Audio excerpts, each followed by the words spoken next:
Welcome to Dr. Adams Senior Health. Before we dive in, do me a favor. Leave a comment right now telling me if you've ever felt stiffness in your knees when you wake up in the morning.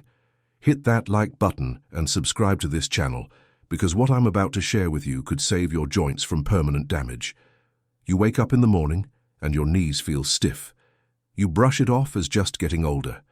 You walk down the stairs and there's that familiar ache in your hips. You tell yourself it's normal.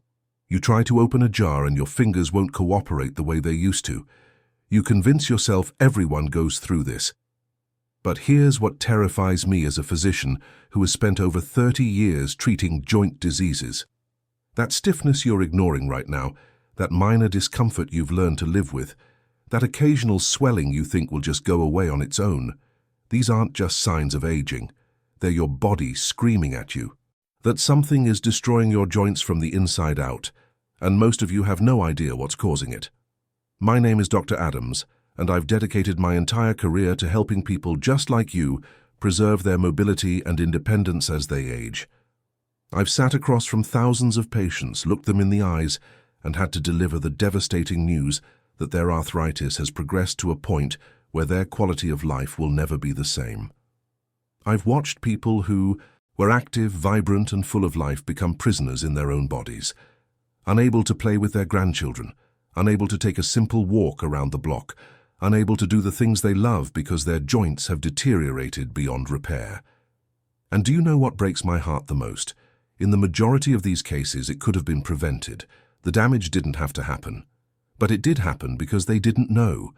They didn't understand that one simple, everyday habit was silently, systematically destroying the protective cartilage in their joints, setting the stage for severe arthritis that would rob them of their independence. Let me tell you about Margaret. She came into my office 3 years ago, barely able to walk without assistance. She was only 62 years old, but her knees looked like they belonged to someone 20 years older. The cartilage, that crucial cushioning material that allows your joints to move smoothly and painlessly, was almost completely gone. Bone was grinding against bone with every step she took. The pain was excruciating. She looked at me with tears in her eyes and asked the question I hear so often. "Doctor, how did this happen? I thought I was doing everything right." And that's when I had to tell her the truth. For years, she had been unknowingly engaging in a habit that accelerated the breakdown of her joint cartilage at an alarming rate. A habit that most people think is harmless. A habit that you're probably doing right this very moment. What was this habit that destroyed Margaret's joints? I'll tell you in just a moment. But first, you need to understand exactly what's happening inside your body when arthritis develops. Because once you see it, you'll never look at your daily choices the same way again. Your joints are engineering marvels. Think of them as bearings in a machine, designed to move smoothly millions of times throughout your life. The secret to this smooth movement is cartilage, a specialized tissue that covers the ends of your bones. This cartilage is about 80% water, with the rest being a complex matrix of proteins and other molecules.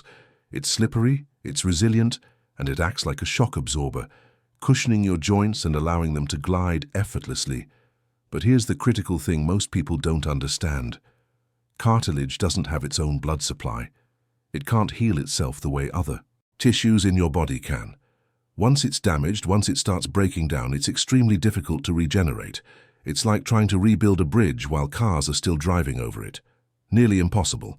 Now, when arthritis develops, what's actually happening is that this precious cartilage is breaking down faster than your body can repair it. The smooth surface becomes rough and pitted. Small pieces break off and float around in the joint space, causing inflammation and pain. The protective cushion gets thinner and thinner, until eventually, in severe cases like Margaret's, it's completely gone. And when bone rubs directly against bone, the pain is unbearable. Your body tries to compensate by growing extra bone around the joint, forming what we call bone spurs. But these only make the problem worse, limiting your range of motion and causing even more pain. So what causes this breakdown? What makes cartilage deteriorate prematurely? There are several factors. Age plays a role, that's undeniable. Genetics matter too. Previous injuries can set the stage. Excess weight puts additional stress on your joints. But there's one factor that trumps all of these, one habit that accelerates cartilage breakdown faster than almost anything else. And it's something that millions of people do every single day without giving it a second thought. Are you ready to know what it is? The habit that's quietly destroying your joints is chronic. Inflammation caused by prolonged sitting and physical inactivity. Yes, you heard that right. Sitting for extended periods, day after day, month after month, year after year, is one of the most destructive things you can do to your joints. And I can already hear some of you thinking, but Dr. Adams, I thought exercise was hard on joints. Aren't I protecting them by sitting more? This is one of the most dangerous misconceptions in medicine, and it's costing people their mobility. Let me explain why sitting is so devastating to your joints. Remember how I told you that cartilage doesn't have its own blood supply? Well, it gets its nutrients through a process called diffusion. When you move your joints, you create a pumping action. The movement compresses the cartilage, squeezing out waste products and old fluid. And then when you release the pressure, fresh, nutrient-rich fluid is drawn back in. It's like squeezing a sponge under water. This pumping action is absolutely essential for keeping your cartilage healthy and alive. Without regular movement, without that pumping action, your cartilage literally begins to starve. It doesn't get the nutrients it needs. Waste products accumulate. The tissue becomes weaker, more brittle, more susceptible to damage. But it gets worse. When you sit for prolonged periods, especially in the same position, you're not just depriving your cartilage of nutrients, you're also creating mechanical stress on specific parts of your joints. Your hip joints, your knee joints, your spine, they're all held in fixed positions, often at angles that aren't optimal. This constant pressure on the same areas of cartilage causes microscopic damage that accumulates over time. Think of it like this. If you bend a paperclip back and forth repeatedly, eventually it breaks. That's metal fatigue. Your cartilage experiences something similar when subjected to sustained, unvaried pressure.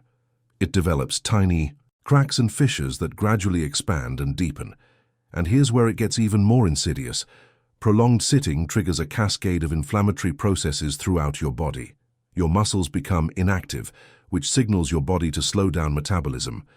Your circulation decreases. Your blood sugar and insulin levels become dysregulated. Inflammatory markers in your bloodstream start to rise. And this systemic inflammation doesn't just affect your heart or your blood vessels. It affects your joints too. That inflammation accelerates the breakdown of cartilage, making it even more vulnerable to damage. This is exactly what happened to Margaret. She had a desk job for 35 years, 8 to 10 hours a day, 5 days a week, sitting in the same chair, barely moving except to reach for her computer mouse or answer the phone. She thought she was being productive. She thought she was doing what was necessary to build her career and support her family. She had no idea that every hour she spent sitting was another hour of damage accumulating in her joints. By the time the pain became severe enough for her to seek help, the damage was extensive. And what makes this tragedy even worse is how preventable it was. Now I want you to think about your own day. How many hours do you spend sitting? Be honest with yourself. You sit during breakfast. You sit during your commute if you drive. You sit at work or at home. You sit during lunch. You sit during your commute home. You sit during dinner. You sit while watching television in the evening. Many of you are sitting for 12, 14, even 16 hours a day. Your joints are being starved of nutrients and subjected to sustained mechanical stress for the vast majority of your waking hours. Is it any wonder that joint pain and arthritis have become epidemic? But here's what gives me hope, and here's why I'm making this video. Unlike genetic factors or previous injuries, this is something you can control. You have the power to change this habit starting today. And when you do, when you start moving your body regularly and breaking up those long periods of sitting, the benefits to your joints are remarkable. I've seen it happen hundreds of times in my practice. Patients who thought they were doomed to a life of pain and disability, who believed their arthritis was inevitable, who had resigned themselves to joint replacement surgery, these patients made simple changes to incorporate more movement into their daily lives, and their symptoms improved dramatically. The stiffness decreased. The pain diminished. The progression of their arthritis slowed or even stopped. Some of them avoided surgery entirely. Let me tell you about Robert. He came to see me 2 years ago with severe knee pain. He was convinced he needed a knee replacement. The X-rays showed moderate arthritis, and he could barely climb a flight of stairs without stopping to rest.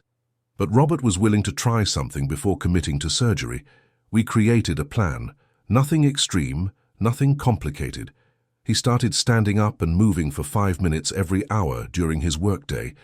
He began taking short walks after meals. He did gentle range of motion exercises every morning. That's it. Simple, sustainable changes. 6 months later, when Robert came back for his follow-up appointment, I almost didn't recognize him. He walked into my office with a spring in his step. His pain had decreased by 70%. He was playing with his grandchildren again. He had started hiking on weekends. The arthritis was still there on the X-rays, but the progression had stopped, and his quality of life had been completely transformed. This is the power of understanding what's really happening in your joints and taking action before it's too late. But you have to start now. You can't wait until the pain becomes unbearable. You can't wait until you can't walk up the stairs. You can't wait until you're facing surgery. By then, significant damage has already occurred, and while you can still improve your situation, it's much harder. The time to act is right now, today, while you still have healthy cartilage left to preserve. So what should you do? First, you need to break up your sitting time. This is non-negotiable if you want to protect your joints. Set a timer on your phone or computer to remind you to stand up and move every 30 to 60 minutes. It doesn't have to be intense exercise, just stand up, walk around your desk or your house, do some gentle stretches, march in place for a minute. The goal is to change the position of your joints and activate that pumping mechanism that feeds your cartilage.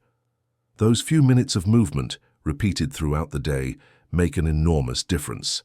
Second, incorporate regular gentle movement and exercise into your routine. Notice I said, gentle. I'm not telling you to run marathons or lift heavy weights, especially if you already have joint pain. What your joints need is regular, moderate movement that takes them through their full range of motion without excessive impact. Walking is excellent. Swimming is fantastic because the water supports your body weight while allowing free movement. Cycling is great for many people. Yoga and Tai Chi can be wonderful for improving flexibility and strength while being easy on your joints. The key is consistency. Moving your body for 30 minutes most days of the week is far more beneficial than sitting all week and then trying to make up for it with an intense workout on the weekend. Third, pay attention to your body position when you do sit. Don't slump. Don't cross your legs for extended periods. Don't hold your joints in extreme positions. Use ergonomic furniture if possible. Adjust your chair height so your feet are flat on the floor and your knees are at a 90-degree angle. Your joints will thank you for these small adjustments. Fourth, maintain a healthy weight.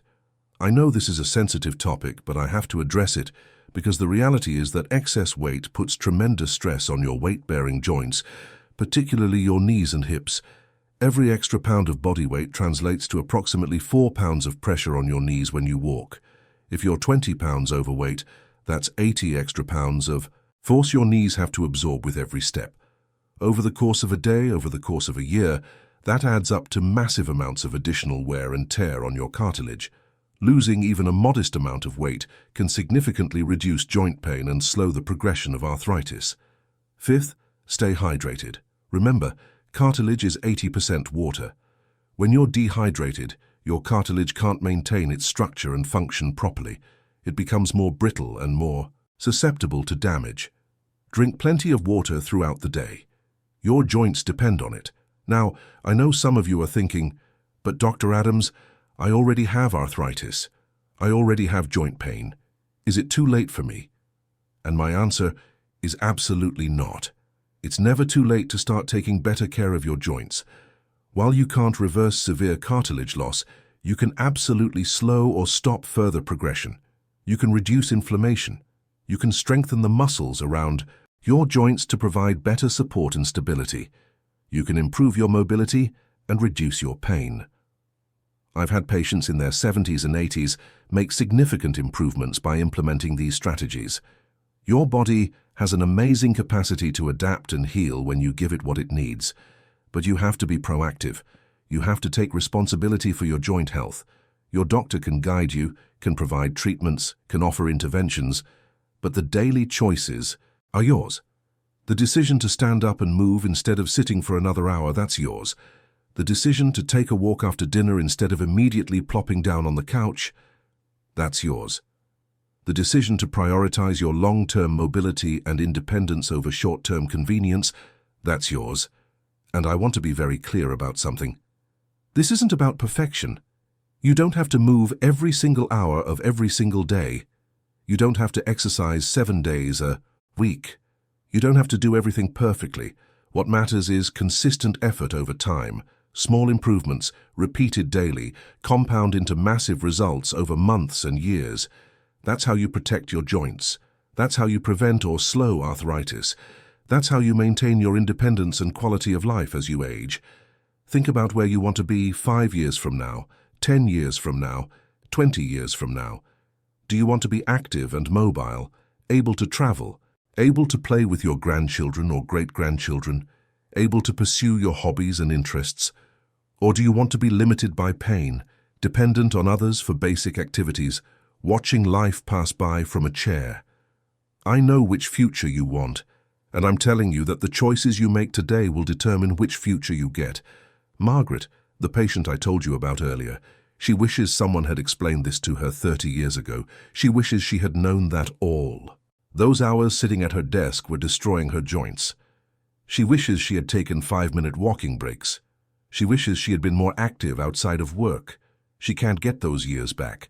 She can't undo the damage that was done. But you can learn from her experience. You can make different choices. You can protect your joints starting right now. I've been practicing medicine for over 3 decades. I've treated thousands of patients with joint problems. I've seen the devastating impact that arthritis can have on people's lives.